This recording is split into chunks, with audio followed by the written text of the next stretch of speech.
La Comisión de la Verdad y Reconciliación fue una comisión formada en el año 2001 durante el gobierno del presidente Valentín Paniagua. Esta comisión tuvo el papel de investigar todo lo sucedido durante la época del terrorismo del Perú de 1980 al 2000. Una época llena de violencia política y social, en donde todos los sectores de la población se vieron afectados. Esta tuvo como objetivos analizar el contexto histórico y los elementos que contribuyeron al origen y mantenimiento de la violencia social y política, contribuir al esclarecimiento de las violaciones a los derechos humanos, evitando que queden en el olvido sin sancionar a los responsables. Identificar a las víctimas de la violencia y proponer mecanismos de recuperación moral y material a favor de ellas y de sus familias. Realizar recomendaciones para que el país no vuelva a experimentar situaciones semejantes, abriendo camino hacia la reconciliación. Pero, ¿para qué se formó la CBR? Una institución que la crea el Perú, ¿no? Es una institución que se crea en base a experiencias internacionales, y estas experiencias internacionales influyen en ese momento en el país para que se forme la Comisión de la Verdad y la Reconciliación Nacional, que se encargue justamente de establecer las bases de la violencia que hubo en el país y ver qué produjo esta violencia, ¿no? Qué delitos se cometieron, y finalmente buscar y establecer las responsabilidades de tal manera de que se judicialicen estos casos y finalmente puedan ser sentenciados los culpables, ¿no? Entonces, bajo ese contexto es que se crea la CBR. Ahora, La CBR, durante toda su investigación, consideró ciertos aspectos. Como el origen del conflicto.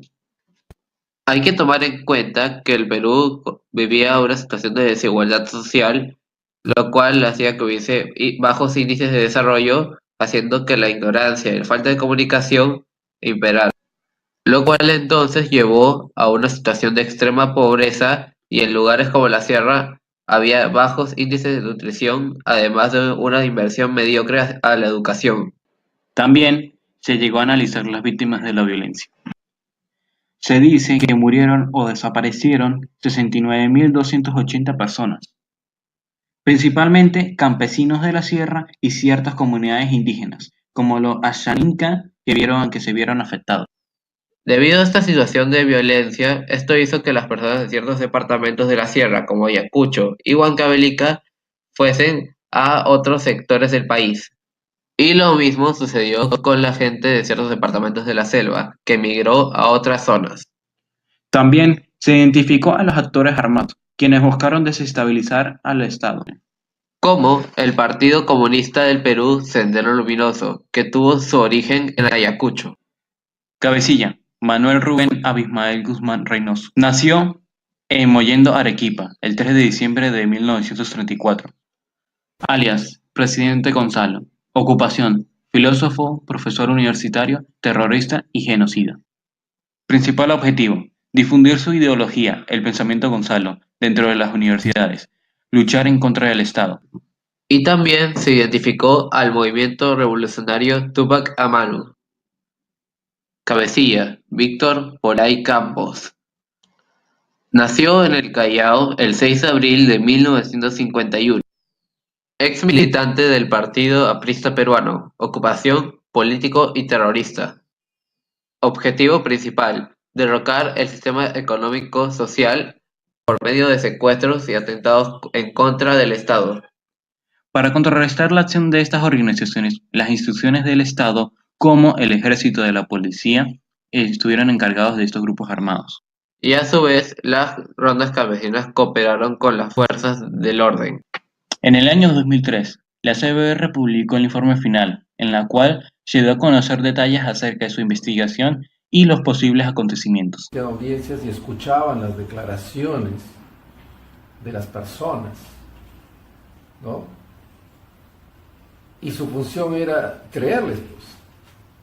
Pero luego de que tú escuchas esa declaración, tienes que enmarcarlas dentro de un contexto jurídico. Y para enmarcarlas dentro de ese contexto tienes que demostrar que la versión que te estás dando de esta persona, de esa manifestación, tiene coherencia con otros testigos, ¿no? Y que tiene coherencia con datos, fechas y horas dentro de los sucesos, ¿no? Que eso se llama hacer una línea de tiempo, y ustedes lo saben hacer también. Entonces, una vez que la CBR determinó todos estos casos y los llenó de información, es que finalmente hace su recomendación, ¿no? Y entonces, así como recomienda, pues casos son bastante emblemáticos para el país, como es el caso de La Cantuta, ¿no? Como es el caso de Barrios Altos, como es el caso del cuartel Los Cabitos, como es el caso de Chuchi, Totos, Lucanamarca. Entonces, la CBR condenó tanto al MRTA como a Sendero Luminoso por el mayor número de abusos y muertes cometidas. No obstante, también responsabilizó a las Fuerzas Armadas y a la policía por los abusos y muertes cometidas por ciertos miembros de estas instituciones. Y a causa de este conflicto, miles de niños quedaron huérfanos y hubo varias familias separadas. Terrorismo en el Perú. Ni olvido ni perdón, para que no se repita.